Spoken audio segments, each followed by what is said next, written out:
നിങ്ങൾ എല്ലാവരും കാത്തിരുന്ന ഹോം ടൂർ വീഡിയോ. ഏറ്റവും പ്രിയപ്പെട്ടവരെ, നമുക്ക് ഒരുമിച്ച് അകത്തേക്ക് കയറിയാലോ? പോകാം വീഡിയോയിലേക്ക്.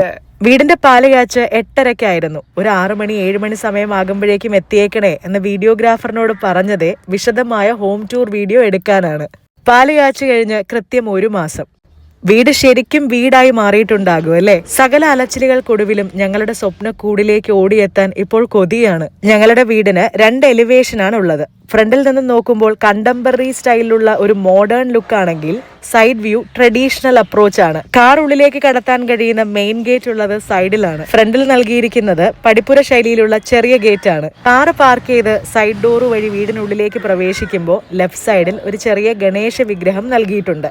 മൈലാടിയിൽ നിന്നും ഒരുപാട് ആഗ്രഹിച്ച് സ്വന്തമാക്കിയ വിഗ്രഹമാണ്. വീടിന്റെ ഫ്രണ്ടിലായി ഉള്ളത് കസ്റ്റമൈസ് ചെയ്തൊരു മനോഹരമായ ഫർണിച്ചറാണ്.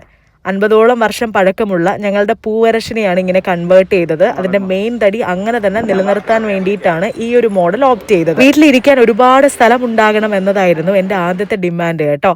വീട്ടിലേക്ക് പ്രവേശിക്കുമ്പോൾ തന്നെ യെല്ലോ ഗ്രീൻ കോമ്പിനേഷനിൽ വരുന്ന ഈ സോഫ ആരെയും ആകർഷിക്കും, ആരും ഒന്ന് ഇരുന്നു പോകും. വീട്ടിലേക്ക് ഒരു സിമ്പിൾ ഡൈനിങ് ടേബിൾ ആണ് ആഗ്രഹിച്ചത്. അതുപോലെ തന്നെ കിട്ടി. ഭക്ഷണം കഴിക്കാനായി മാത്രമല്ല, ഒരു ചെറിയ വർക്ക് സ്റ്റേഷൻ ആയിട്ടും ഞങ്ങൾ ഇപ്പോൾ ഇതിനെ ഉപയോഗിക്കുന്നുണ്ട്. വാതിൽ തുറക്കുമ്പോഴേ കാണുന്ന ഈ ബുദ്ധനാണ് വീടിന്റെ മെയിൻ ഹൈലൈറ്റ് എന്ന് പറയാം. ഫോട്ടോസും വീഡിയോസും എല്ലാവരും ഇതിന്റെ ഫ്രണ്ടിൽ നിന്ന് തന്നെയായിരുന്നു എടുത്തത്. വീടിന്റെ പാല് കാച്ചൽ നടത്തിയത് ഹാളിൽ വെച്ചാണോ അതോ മുറിയിൽ വെച്ചാണോ എന്ന് പലരും ചോദിച്ചിരുന്നു. അല്ല, എല്ലാവരും ചെയ്യുന്നത് പോലെ അടുക്കളയിൽ വെച്ച് തന്നെയാണ്. അടുക്കളയുടെ ഫ്ലോറിംഗ് ഒക്കെ കണ്ടപ്പോഴായിരിക്കും ഒരു പക്ഷേ നിങ്ങൾക്ക് അങ്ങനെ ഒരു ഡൗട്ട് തോന്നിയത്. ഇപ്പോൾ ആ ഡൗട്ട് മാറി എന്ന് വിചാരിക്കുന്നു. മെയിൻ ഹാളിൽ തന്നെ ഞങ്ങളുടെ കുറച്ച് ഫോട്ടോസ് എല്ലാം അറേഞ്ച് ചെയ്ത് ഇതുപോലൊരു ഫ്രെയിം ചെയ്തിട്ടുണ്ടായിരുന്നു. അത് നല്ല ഭംഗിയുണ്ടായിരുന്നു, പ്രത്യേകിച്ചും സോഫയിൽ നിന്ന് കാണുമ്പോൾ. താഴെ ഒരു ബെഡ്റൂം മാത്രമാണുള്ളത്. ഇതാണ് ഞങ്ങളുടെ മാസ്റ്റർ ബെഡ്റൂം. വീട്ടിൽ പൊതുവെ ചുവരുകൾ കുറവാണ്, വാതിലുകളും ജനലുകളുമാണ് കൂടുതൽ. നല്ല ഭംഗിയുള്ള കർട്ടൻ കൂടി വന്നപ്പോൾ അതിന്റെ ഭംഗി ഇരട്ടിച്ചു. മാസ്റ്റർ ബെഡ്റൂമിലെ ഡ്രസ്സിംഗ് ഏരിയ ഇതുപോലെ സെപ്പറേറ്റ് ചെയ്തിട്ടുണ്ട്. അതിന്റെ ഒരു കോർണറിലായി ഒരു മേക്കപ്പ് കൗണ്ടർ ചെയ്തിട്ടുണ്ട്. അത് നല്ല ഭംഗിയായിട്ട് വന്നിട്ടുണ്ട് അല്ലേ? മേക്കപ്പ് കൗണ്ടർ ഫുൾ വൈറ്റ് പോരെ എന്ന് ജിനു എന്നോട് ചോദിച്ചിരുന്നു. ഞാനാണ് പറഞ്ഞത് വേണ്ട, ഒരു പേസ്റ്റൽ ഗ്രീൻ പിടിക്കാം, നല്ല ഭംഗിയുണ്ടാകും എന്ന് പറഞ്ഞു. വെറുതെ ഒരു തോന്നലിന്റെ പുറത്ത് പറഞ്ഞതാണെങ്കിലും ചെയ്തു വന്നപ്പോൾ അത് നന്നായി എന്ന് പിന്നെ തോന്നി. വൈറ്റ് ആൻഡ് ഗ്രീൻ കോമ്പിനേഷനിൽ വീടിന്റെ മൊത്തത്തിലുള്ള കളർ പാലറ്റ് മാറിയത് യാദൃച്ഛികമായാണ്. ബാക്കി വന്ന ടൈലുകൾ എങ്ങനെ കളയും എന്ന ആലോചനയിൽ നിന്നും ഉണ്ടായ ഫ്രെയിം വർക്ക് ആണിത്. നല്ല ഭംഗിയില്ലേ? മുകളിലും താഴെയുമായി 2 ബേ വിൻഡോസ് ആണുള്ളത്. വുഡ് പാനലിംഗ് ആണ് അവിടെ കൊടുത്തത്. താഴ്ഭാഗം അടച്ചെടുക്കണോ എന്നൊരു കൺഫ്യൂഷനൊക്കെ ഉണ്ടായിരുന്നു. പക്ഷെ അടച്ചെടുക്കാത്തത് നന്നായി എന്ന് പിന്നെ തോന്നി. മുകളിൽ കിഡ്സിനായി 2 ബെഡ്റൂമാണുള്ളത്. ഇത് 1ാമത്തെ ബെഡ്റൂം. 2ാമത്തെ ബെഡ്റൂമിൽ നമ്മൾ കുറച്ച് ഫ്രെയിം വർക്ക്സ് ഒക്കെ ചെയ്തിട്ടുണ്ടായിരുന്നു. കുറച്ച് കസ്റ്റമൈസേഷൻ പരിപാടികളിലോട്ടൊക്കെ പോയി. അത് നല്ല ഭംഗിയുണ്ട്. കുട്ടികൾ ഒരുപാട് ആസ്വദിക്കുന്നത് ആ റൂമാണ്. അത് കാണിച്ചു തരാം.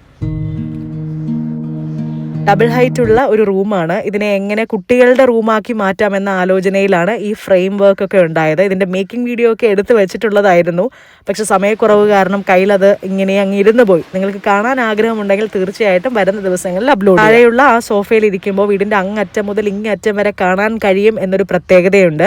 കുഞ്ഞുങ്ങൾ പഠിക്കാനായിട്ട് മുകളിലേക്ക് പോയാലും എനിക്ക് താഴെ ഇരുന്നും കാണണം, അവരെ കണ്ടുകൊണ്ടിരിക്കണം എന്നുള്ള ആഗ്രഹം ഉണ്ടായിരുന്നു. അങ്ങനെയാണ് ഈ തരത്തിൽ അത് അറേഞ്ചായി വന്നത്. വീടിന്റെ പല ഭാഗങ്ങളിലായി ഇതുപോലെ ഭംഗിയുള്ള കുടവും ഫ്ലവേഴ്സും ഒക്കെ അറേഞ്ച് ചെയ്തിട്ടുണ്ട്. അതെൻ്റെ ഒരു നൊസ്റ്റാൾജിയുടെ ഭാഗമാണ് കേട്ടോ. എനിക്ക് ഒരുപാട് ഇഷ്ടമാണ് ഇങ്ങനെ ഫ്ലവേഴ്സ് ഒക്കെ കണ്ടുകൊണ്ടിരിക്കുന്നത്. അത് ഉടുപ്പിലാണെങ്കിലും ഈ ഫ്ലവർ പാറ്റേൺ ആണ് എപ്പോഴും പിടിക്കുന്നത്.